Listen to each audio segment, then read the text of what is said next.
Hey, some more packages arrived today, Hugo called out. What's in them? I asked. Oh, just some fishing gear. A colleague at work invited me to go fishing, so I bought some new stuff. Fishing gear? I felt uneasy seeing my husband Hugo's excitement. Didn't you buy fishing gear when we first got married and never used it? I was too busy to go, but that old gear is outdated. If I'm going, I need new stuff. I see. Is there a problem with that? Hugo's tone became defensive. It's not that, but my colleague was kind enough to invite me. I can't just say no. I have work, you know. I can't dwell on sentiment like you do.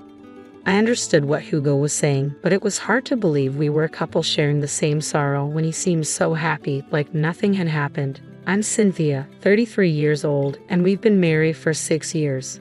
Hugo was making these fishing plans just 2 months after our daughter passed away. I still couldn't get over my grief, but I couldn't understand how Hugo seemed so unaffected. My father-in-law, Wilson, passed away in our 2nd year of marriage. He adored his granddaughter and loved her more than anything. I wonder if they're together in heaven now. That's the only thought that comforts me. Before he died, Wilson told me, don't let Hugo and your mother-in-law Rachel handle the money. I realized after getting married that Hugo and Rachel are big spenders. They spend without thinking if they have money. That's why Wilson always managed the finances. Wilson was a gentle soul, always looking out for me. Having no family of my own, he was like a real father to me, and his death hit me hard. Our daughter, Laura, was born a year after our marriage. She was such a bright and cheerful girl, always bringing light into our lives. Mom, everyone's so jealous of my packed lunch. I bet it's the best in preschool. Then Mom will have to try even harder. Mom, can I ask for a little favor? What is it? Can you make more food for my next packed lunch? I want to eat more. Can you eat that much? I won't leave any, I promise. Okay, I'll do it. The following month, Laura's preschool teacher quietly told me something. There was a child in class who never had a mom and whose dad was too busy with work to make a packed lunch, always bringing just a supermarket sandwich and an apple. Laura had been sharing her packed lunch with this child. Laura's packed lunch is more than I can eat, so please help me eat it, she would say, splitting it in half. Hearing this, I was so proud of Laura. Such a kind and wonderful child. Every expression of Laura's, her angry face, her crying face, and her brightest smiles, were all treasures to me. And then one day, that treasure was suddenly gone. The night before, Laura went to bed as usual, just a bit earlier than normal. I'm sleepy, she said, but I just thought she was tired from preschool. After watching Laura start to breathe softly in her sleep, I left the bed. Usually Laura and I sleep together. After Laura fell asleep, I cleaned up dinner, took a shower after Rachel did, finished cleaning the shower room, and by the time I returned to the bedroom, it was almost midnight. Hugo was away on a business trip that night. Laura was lying quietly in bed. I thought she was sleeping well, but as I was about to get into bed, I noticed something was wrong. I couldn't hear Laura's breathing. What? I reached out to touch Laura's cheek. It was noticeably colder than usual. Laura, what's wrong? Laura was completely unresponsive. I couldn't understand what was happening, but I knew I had to call an ambulance. I jumped in with Laura, clutching her cold hand. As soon as the paramedics saw her, I noticed a grim expression on their faces. One of them began as they rushed her to the hospital. Laura, you'll be okay, right? You'll get better once we're at the hospital, right? I repeated these words to myself, desperately hoping they were true. But when we arrived, the first thing the doctor said was, I'm terribly sorry, but she's already gone. I became frantic, begging the doctor to examine Laura over and over. It couldn't be true. She was fine before bed. The cause was unknown. These sudden events can happen even with small children, the doctor said. I had heard such things before, but never imagined it could happen to my own child. Laura and I had only lived together for 4 short years. I thought we had decades ahead of us. I couldn't believe she was suddenly gone. Overwhelmed, I panicked and passed out. When I woke up, Hugo and Rachel were there, having been notified of what happened. I realized I had forgotten to call Rachel when I left the house. Where's Laura? I hoped it was all a bad dream, but Hugo gestured that she was gone. How can this be? Neither Hugo nor Rachel said anything, but their eyes seemed to confirm my worst fears. For a while, I was almost catatonic. I cried looking at Laura's things, cried watching her favorite cartoons, and cried remembering her in everything I did. At first, Hugo didn't say anything, but gradually he began to sigh audibly and mutter, "She's so morbid." Rachel too started to nag me. "Hey, how long are you going to be in a daze? Housework is Cynthia's job, isn't it? Could you please get it together?" "I'm sorry," I said, knowing I shouldn't be like this. But my heart was heavy and I just couldn't function as efficiently as before. Yet, as they say, time heals. About 6 months later, I started to manage the daily routines normally again. Hugo did cry a bit at the funeral, but he was never what you would call a doting father. He preferred playing games over spending time with Laura, which is why she wasn't very attached to him. Maybe Hugo wasn't as heartbroken because he didn't feel much of a connection as a parent. But who else will mourn for Laura, our daughter who only lived for 4 years, if not her parents? About a month after Laura's death, Hugo returned to his usual spendthrift self, enjoying shopping and browsing the web. When Laura died, both Hugo and Rachel looked at me as if it was my fault, like they were silently blaming me. But they didn't say anything, probably because they weren't as heartbroken about her absence as I was. I didn't expect them to grieve the same way, but I wished Hugo, as a parent who lost a child, would have been more supportive. Rachel, on the other hand, went back to her routine within a week. She resumed shopping, going out with friends, and laughing as if Laura had never existed. When Laura was born, Rachel frowned upon seeing her face. "She looks more like Cynthia than Hugo. We can't expect much from her future," she would say. She often ignored Laura and seemed reluctant to interact with her, probably not feeling any special affection. She didn't shed a tear at the funeral. Their attitudes have always been a point of contention for me. Almost a year passed since Laura's death, and seeing Hugo and Rachel happily shopping, I felt an indescribable frustration. They never talked to Laura's picture. How could they act so normally? It seemed like we couldn't understand each other at all. Then one day, Hugo and Rachel suggested we go out together. "Where are we going?" I asked. "How about somewhere with fresh air to change our mood?" Hugo suggested. "Cynthia, you've been just going between home and the supermarket since Laura passed. That's why you're so down." "I've been worried about you too, Cynthia," Rachel added. "You've been so down." "Worried, you, Rachel?" "Of course. Cynthia is the wife of our dear son. I've been trying hard for your sake." I couldn't fully believe that, but a part of me felt a little happy to hear it. "How about hiking for a change?" Hugo continued. "Going somewhere with fresh air might lift your spirits. I want you to feel a bit better." "You really thought that?" "Of course, I'm your husband. It's natural to worry about my wife. But you didn't seem that down." I was holding it together. If I got down too, the house would become too gloomy, so let's go hiking. I wondered if they really cared, but it was hard to believe. "Laura would want you to be happy, Cynthia. Think of this as a tribute to her," Hugo said.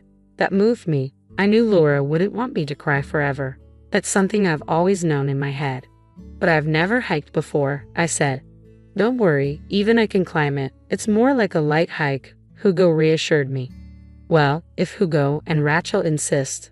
"Great, I'm looking forward to it." So I agreed to go hiking with Hugo and Rachel. We drove to the foot of the mountain and started our ascent. It was a sunny day and many people were around, which felt reassuring. But as we reached the midway point, the crowd thinned despite being told it was a beginner's course. I was surprised by the roughness of the terrain, yet Hugo and Rachel walked with ease, familiar with the area. "Hey, let's take this path," Hugo suggested. "Ha! Yeah, it looks less crowded. Let's go that way," Rachel agreed. "But shouldn't we follow the path everyone else is taking?" I asked, feeling uneasy. "It's fine. I've been here before and know the way. This path is straightforward, and you can't get lost," Hugo reassured me. "If Hugo says it's okay, then it must be," Rachel added. "Trust me, there's a really scenic spot just ahead, Cynthia. You'll be amazed." Before finishing his sentence, Hugo started walking down the path, followed by Rachel. Reluctantly, I followed them. But the further we went, the more rugged the path became, almost like a trail for animals rather than a proper path. "Wait, are you sure we're on the right path? Can we really get through here?" I asked, my concern growing. "Don't worry, we'll reach a wider path soon. Just keep up," Hugo said confidently. Hugo and Rachel continued, seemingly sure of themselves. Rachel, now 60, was surprisingly nimble, walking more effortlessly than I was. Soon they were far ahead, their figures intermittently visible through the dense foliage. "Wait, don't leave me behind here," I called out. Hurry up. We'll run out of daylight. Hugo's voice echoed from the distance. I hurried, but couldn't catch up. Their heads, once visible, were now out of sight. Hugo, Rachel, I called out in fear, but no reply came. As I moved forward, I lost sight of them completely. I didn't know which way to go. What should I do? I was lost, the words stranded, echoing in my mind. This can't be happening. Maybe I should have stayed put, thinking Hugo would come back for me. But as time passed, neither Hugo nor Rachel appeared. There was no sign of anyone approaching. Knowing I couldn't just stand there, I started walking again, filled with fear. My anxiety grew as I realized I couldn't tell which way was which. I decided to retrace my steps, but even finding my own tracks on this unmarked path was a challenge. I felt like I was getting deeper into the wilderness. Panicking, I stumbled several times, each fall draining more energy. Soon, the surroundings began to darken, and my anxiety intensified. If night fell, I wouldn't be able to descend. The temperature dropped as evening approached. It was late March, but the nights were still cold, especially in the mountains. What would happen if I had to spend the night here? Exhausted, I collapsed against a large tree. I can't go on. I voiced my despair. Thoughts of this being the end of my life crept in, my consciousness fading. In my dimming awareness, I heard a voice I had longed to hear. Mom, Mom. Shocked, I opened my eyes. There was my dear Laura. Laura, is that you? Laura smiled at me. Ah, I must be in heaven, I thought hazily. I reached out to hug Laura, but she seemed to slip through my arms, flying away. Laura, Mom is over here. Laura turned and started running. Wait, I reflexively stood up to follow Laura, feeling strangely energized despite my earlier exhaustion. This couldn't be the real world, but if it meant holding Laura again, I didn't care if it was a dream. When I thought of that, I naturally felt motivated. I felt invigorated and chased after Laura. Laura, wait, I called. Laura turned back, smiling. It felt like playing tag with Laura, a joyful feeling. Before I knew it, I had reached the foot of the mountain, and Laura was gone. Laura, where are you? Laura was nowhere to be seen. Had I just seen an illusion? Then someone shone a flashlight on me. Are you okay? I got lost on the trail. Are you hurt? Thank you, I'm fine. My family must be waiting for me. I headed down to the parking lot at the foot of the mountain, but our car wasn't there. Had Hugo and Rachel left without me? No way. As I stood there dumbfounded, I saw a faint image of Laura where her car should have been. Laura. I ran towards her, but my body passed right through. I couldn't embrace her. Laura looked sad, as if she wanted to tell me something. I felt she had a message for me. Then I realized something was very wrong. If we had been separated, they would have reported me missing. The area should have been in an uproar, but no one seemed to be looking for me. The parking lot was silent and deserted. Did Hugo and Rachel not even try to find me? What does this mean? Laura must have appeared to show me this. I went to the station and took a train home. I noticed people staring at me curiously, but I was too preoccupied to care. I quietly opened the door and peeked inside. I could hear Hugo and Rachel's voices, unnaturally cheerful. I sneaked into the next room and observed them through a gap in the sliding door. They were drinking and laughing, unconcerned that I hadn't returned. We did it. No more of her depressing face. Hugo said, Wonder how she's doing now, shivering in the mountains. Just thinking about it makes me laugh. Cynthia is so slow, she'll never make it back, Rachel added. It's going to be extra cold tonight. Imagine her alone and cold out there. We'll tell people she ran off with another man, then file a missing person report. When will we get the insurance money? Hugo asked. It'll take a few years before she's declared legally missing. If only her body was found, we'd get it faster. Let's say she called from the mountain. Then they'll find her sooner. My son is so clever, Rachel praised. Hearing this, I trembled with anger. I couldn't believe they had planned this. I listened to their conversation, unnoticed. I was a fool to ever think of them as family. Make sure to cry at the funeral, Hugo said. You didn't shed a tear for Laura.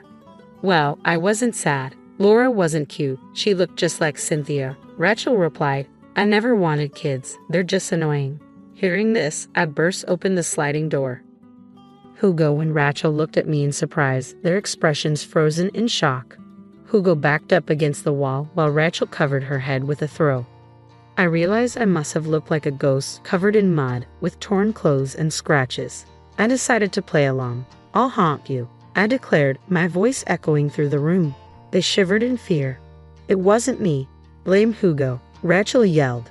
What? You agreed. Mom was the one laughing about how cold it must be. Hugo protested. It's not my fault. Haunt her. Hugo pleaded. Hugo, selling out your own mother. What if I get haunted? Rachel said, terrified. I'm sorry. Please go to heaven. They begged, beyond reason. They must have really thought they had sent me to the afterlife. I'm still very much alive, I said, lifting my foot to show them. They looked utterly bewildered. What was your plan, leaving me in the middle of the mountains? I just wanted to fulfill your wish, Hugo stammered. You wanted to see Laura, right? I thought I'd send you to her. It was out of kindness. I was speechless. Did they really think that excuse would hold up? I heard your entire conversation, I informed them.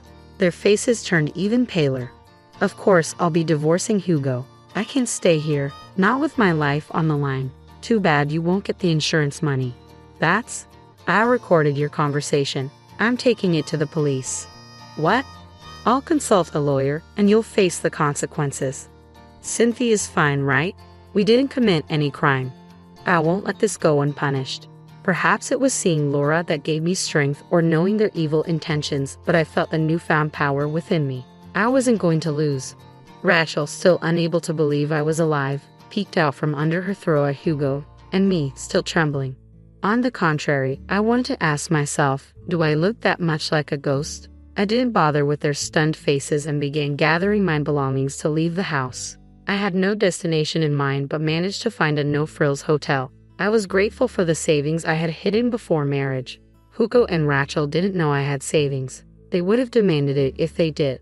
The next day, I visited the police and a lawyer's office. Abandoning a healthy adult in the mountains might not constitute abandonment, but intentionally leaving someone in a dangerous place was illegal. Some punishment was inevitable. My lawyer said I could claim damages for emotional distress. My recording of their conversation led to their arrest for fraud and assault, resulting in a criminal sentence. The divorce was finalized and I claimed compensation and damages. I had secretly saved money just as Wilson advised, slowly transferring small amounts from our living expenses account to another one. Even though the savings were from after marriage, all payments were made to me, leaving Hugo with nothing. I found a place to live and a job. I'll never overcome the grief of losing Laura, but I cherish the happy memories we shared. As long as I have these memories, I won't be lonely. Laura saved my life. She wanted me to live. I'm the only one who can cherish her memories. I'm not alone. Laura's smiling face is always with me. Mom, I love your smile, Laura often said. So I'll keep smiling. The smile Laura loved, and move forward. I'm sorry to hear that. Here's a rewritten version. In the midst of our wedding ceremony, a shocking disruption shattered the serene atmosphere. My mother-in-law, with an air of audacity, seized the microphone from my father-in-law mid-speech. Her words cut through the air like a blade. I apologized for my daughter's lack of beauty. The guests shifted uncomfortably as her declaration hung in the air, a bitter contrast to the joyous occasion. I glanced at my husband, hoping for support, only to be met with a chilling smirk. My senses reeled as I struggled to comprehend the sudden turn of events. A voice, firm and resolute, broke the stunned silence. An older gentleman rose from his seat, his actions commanding attention. "Is that all?" he demanded, his gaze piercing. Without waiting for an answer, he approached me with purpose. Recognizing him, my husband's expression betrayed a mix of surprise and fear. Before I could gather my thoughts, the man took my arm and ushered me away from the chaos.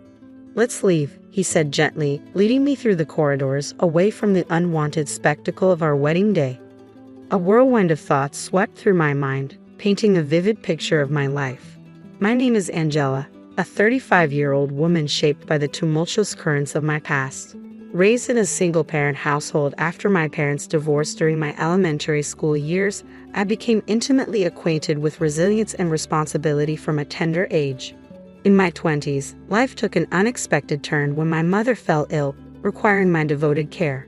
Days melded into nights as I juggled the demands of work and the duties of a caregiver, my world revolving around her needs. Despite the challenges, I persevered, driven by love and duty. As the years passed, still unmarried in my 30s, fate intervened in the form of Stephen. A chance encounter at my office, where I manned the reception desk, blossomed into something more profound. Stephen, a man of kindness and understanding, saw beyond the complexities of my life and extended a hand of love. His proposal, offered despite the weight of my caregiving responsibilities, stirred a maelstrom of emotions within me. Could I dare to embrace happiness while tethered to the obligations of my past? Dope gnawed at my resolve, a relentless companion in the journey of love. Yet Stephen's unwavering support shattered the walls of my uncertainty. With tender words, he laid bare his heart, offering not just a partnership, but a promise of inclusion. "Let us be a family of 3, he proposed, a beacon of light in the darkness of my doubts. Moved by his heartfelt proposal, I made the decision to marry Stephen. However, when we shared the news with our parents, the reactions couldn't have been more contrasting. While my mother overflowed with joy, Stephen's mother, whom we'll call Ruth, responded with cutting disdain. During our first visit to Steve's home as an engaged couple, Ruth's words pierced the air like arrows. "I must be frank, I don't consider a woman from a single-parent family suitable for my son," she declared, her tone laced with contempt. As we embarked on wedding preparations, Ruth's hostility persisted, veiled in sarcasm and barbed remarks. Her comments, dripping with disdain, chipped away at my resolve. Despite her relentless jabs, I held my ground, refusing to allow her insults to go unchallenged. "I can endure your insults, but I won't tolerate you speaking ill of my mother," I asserted firmly, meeting her venomous words with unwavering strength. Yet Ruth's attacks only escalated, accusing me of using deceit to ensnare her son and casting unfounded aspersions on my family. Faced with her baseless accusations, I stood my ground, defending my honor and that of my loved ones. Though the road ahead seemed fraught with challenges, I refused to allow Ruth's bitterness to tarnish the love Stephen and I shared. With each attempt to assert myself, Ruth's venomous retorts intensified, leaving me feeling increasingly powerless. The thought of confiding in Steve crossed my mind, but I couldn't bear to burden him with unnecessary worries as we embarked on our journey into married life. Ruth's audacity reached new heights as she began to meddle in our wedding plans, even intruding upon the sacred ritual of selecting a wedding dress. Standing alongside my husband, she boldly declared her intent to choose the gown herself. Steve, oblivious to the tension, praised his mother's sense of style and eagerly supported her involvement. "I appreciate your gesture, but I want the freedom to choose a dress that resonates with me personally," I asserted gently, refusing to relinquish control over a decision so deeply personal. "I traveled all this way for you, only to be met with disappointment," my mother-in-law lamented, her words dripping with hurt. My husband's immediate defense of her, always swift to side with her, especially when she portrayed herself as the victim, stung deeply. Yet, when it came to the wedding dress, a symbol of my joy and individuality, I couldn't yield. "I understand, but I must choose my own dress. This moment is too important to compromise on," I affirmed resolutely, unwilling to sacrifice my vision for the sake of appeasing others. Despite her reluctance, my mother-in-law relented, though her resentment lingered. As the morning of the wedding dawned, her simmering animosity erupted into a shocking display of cruelty. "What a dreadful dress! And the veil? Tasteless," she scoffed upon encountering my chosen attire in the dressing room. Her words cut deep, a venomous attack on the culmination of my dreams. Despite my rising distress, I endeavored to maintain composure, determined to sidestep any turmoil on my special day. My mother, who adores sewing, crafted this veil with love. We selected the dress together, and I truly adore it, I explained evenly, hoping to diffuse the tension. But my attempt at peace was shattered as my mother-in-law's eyes widened with fury. In an instant, her calm facade crumbled, replaced by a storm of rage.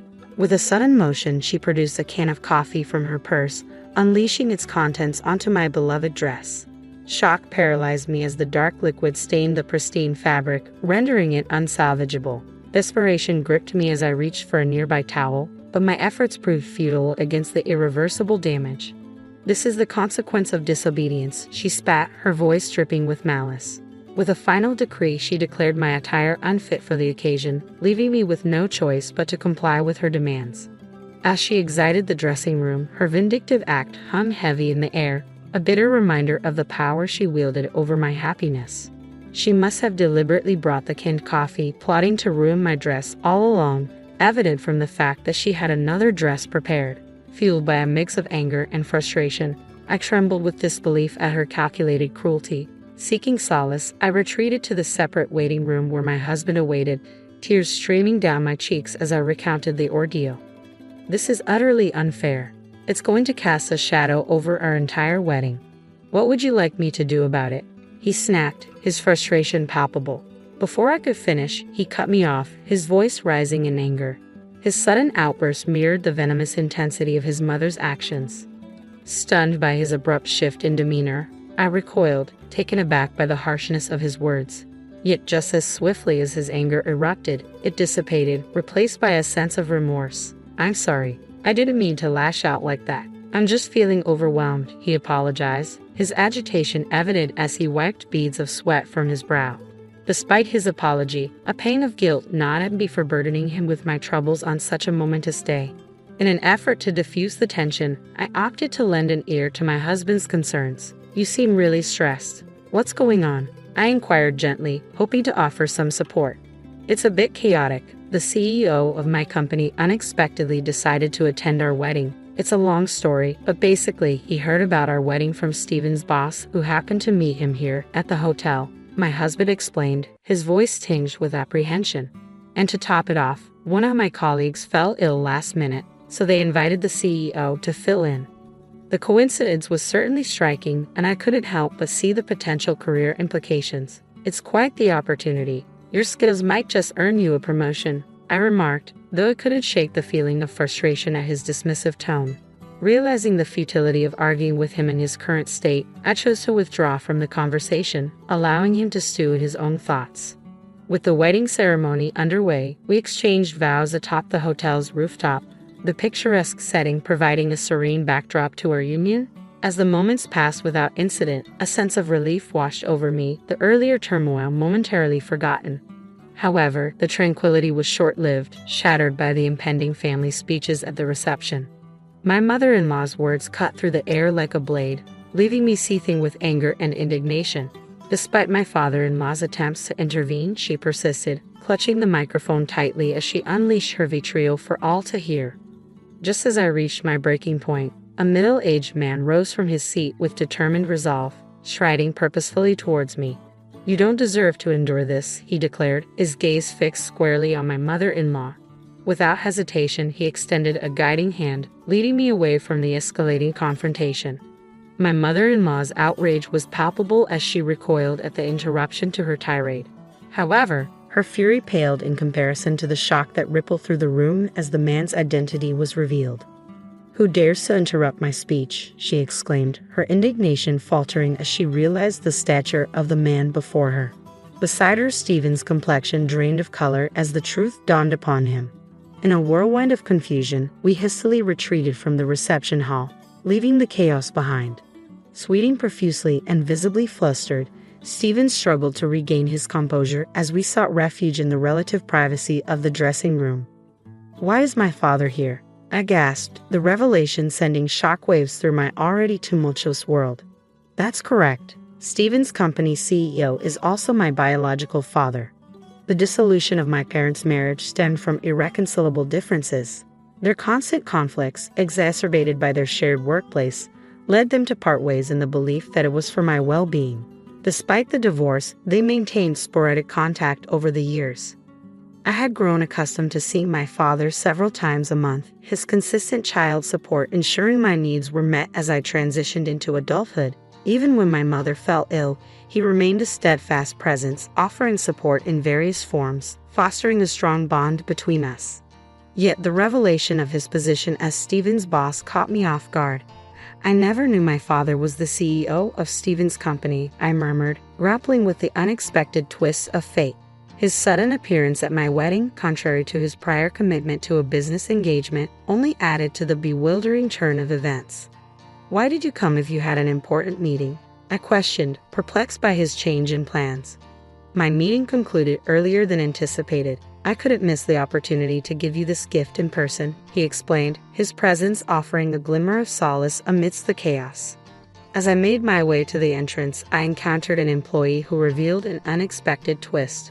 My father was the boss Stephen had mentioned. Learning of the wedding through routine preparations for a gift, my father seized the chance to attend upon discovering the vacant seat due to a last-minute cancellation. "Why didn't you tell me?" I questioned, feeling a mix of surprise and confusion at his secrecy. "After discussing with your mother, we thought it would be a delightful surprise.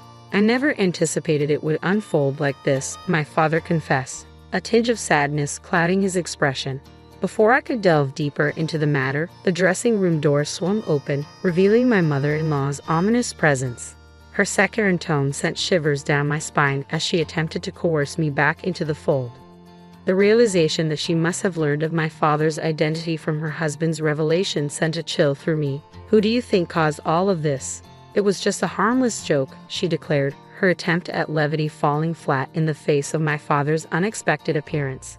"How dare you make such a tasteless joke at my daughter's expense? It's unforgivable," my father shot back, his indignation mirroring my own.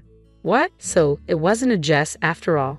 You genuinely called my daughter ugly?" My father's confrontational tone left my mother-in-law stumbling for words, her feeble attempts at evasion falling flat. In a flurry of urgency, my husband burst into the room, his hurried footsteps echoing in the tense atmosphere. He knelt before my father, seeking to atone for his mother's transgressions. "I apologize for my mother's indiscretion," he implored.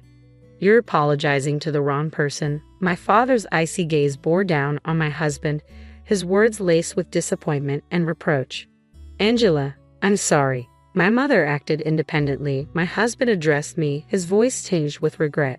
"If that's true, then why didn't you intervene when she insulted me?" I demanded, my shock rendering me immobile. "And your father attempted to intervene," I added, incredulous. "But you seemed content to sit back and watch," I accused, my voice trembling with hurt and betrayal. "You're mistaken. My demeanor was misconstrued. Regardless, the sole responsibility lies with my mother," my husband insisted, his defense ringing hollow in the wake of his mother's egregious behavior.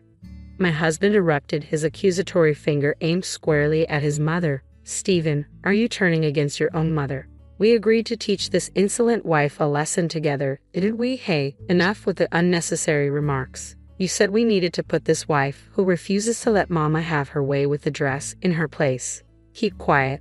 My husband silenced his mother, his hand muffling her protests in a somewhat comical fashion.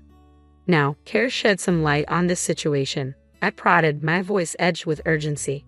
"No, this was my mother's doing alone. It's for your own benefit, frankly." "At this point, don't you think?" My husband's response faltered as my father interjected, his probing gaze compelling him to speak. "When Angela insisted on choosing her wedding dress, my mother suggested she would become disobedient if not disciplined properly," my husband finally confessed, his tone tinged with reluctance. "What's wrong with choosing my own dress? Isn't it natural for a wife to heed her mother-in-law's wishes? If you can't even manage that, I feared you might become an obstinate wife who defies her husband in the future," my mother-in-law interjected, her words dripping with disdain. "Marriage is a partnership of equals, isn't it? There's no hierarchy. If I can't control you, what's the use of marrying someone on the brink of aging?" My husband's admission hung heavy in the air, shattering the illusion of love and commitment. The truth spilled forth. He hadn't chosen me out of affection for who I am, but as a convenient pawn in his game. All his declarations of caring for my mother, of wanting to forge a family together, were they all falsehoods? "Of course, you had a tidy sum tucked away, didn't you? I had plans to use that to build a duplex. I envisioned you toiling away like a servant while my mother and I enjoyed our happiness. But now, it's all gone to waste." His words dripped with bitterness, revealing the depths of his deception. Once my husband unleashed his true feelings, there was no reining him in. His desire for control extended to draining our savings, a selfish act that left me reeling in disbelief. His expression shifted from assertive to shocked as he realized the gravity of his words. "Wait, no, I didn't mean that. It's over. I can't have a wife who won't spend money or serve me," he stuttered, attempting to backtrack. "Stop. I won't tolerate such disrespect," I declared, my resolve firm. "I can't marry someone who views me as nothing more than a servant." His composure shattered, my husband paced nervously, grappling with the reality of our crumbling relationship. Then, as if struck by sudden clarity, he proposed a feeble solution. "But our wedding is today. We can't call it off now," he reasoned. desperate to salvage the situation. I'll handle the guests and their gifts. Since your mother's actions led to this, you'll cover the expenses, I countered, refusing to shoulder the blame for his family's interference. You can't be serious. This breakup is your fault for overreacting to a single incident with my mom, he retorted, his words dripping with defensiveness. All the hurtful things you've said to me, they're all here, he added, pointing accusingly at me. Retrieving my smartphone from my purse, I pressed play, unleashing a barrage of hurtful words in my mother-in-law's own voice. Poor, ugly, harsh woman. Each insult echoed through the room, a damning testament to her cruelty. When did I record all this? I'm not naive, I declared, my resolve unyielding. I'll be seeking compensation for the emotional distress you've caused. I was merely trying to discipline my daughter-in-law. I've done nothing wrong, my mother-in-law protested weakly. If you won't pay willingly, I'll see you in court. Let's see if you'll repeat those words before a judge. This isn't a laughing matter. Realizing the precariousness of her position, my mother-in-law paled, her defiance crumbling. I'll also be reconsidering your position at the company, I added, turning to address my father-in-law. With this final blow, my husband's facade shattered, his resolve crumbling as he sank to his knees. I'm sorry, Angela. Please forgive me, he pleaded, his voice thick with remorse. That's right, Angela. You're already married. You can't just throw it away so easily. If we work together, we can overcome this obstacle and have a great future together, my husband and mother-in-law pleaded desperately. Shrugging off their attempts at reconciliation, I fixed them with a steely glare. Enough of your deceitful words. You're both despicable, I spat before storming out of the dressing room. Keeping true to my word, I proceeded to dissolve my engagement with Stephen and filed a lawsuit against my mother-in-law for the emotional torment she caused. The financial burden of the failed wedding fell squarely on my ex-husband's shoulders, serving as a harsh reminder of the consequences of his actions. Word of the debacle spread through his workplace, resulting in his ostracization by colleagues. Under my father's directive, he was relocated to a distant branch in Nebraska, effectively demoting him. My ex-mother-in-law faced scorn from her own relatives for sullying their family's reputation with the divorce. Meanwhile, my ex-father-in-law wasted no time in ejecting her from their home. As for me, I redirected my focus to my career, having no desire to entertain the notion of marriage again. Over time, my parents found solace and our family relationships flourished once more with occasional gatherings over dinner. Today, I lead a fulfilling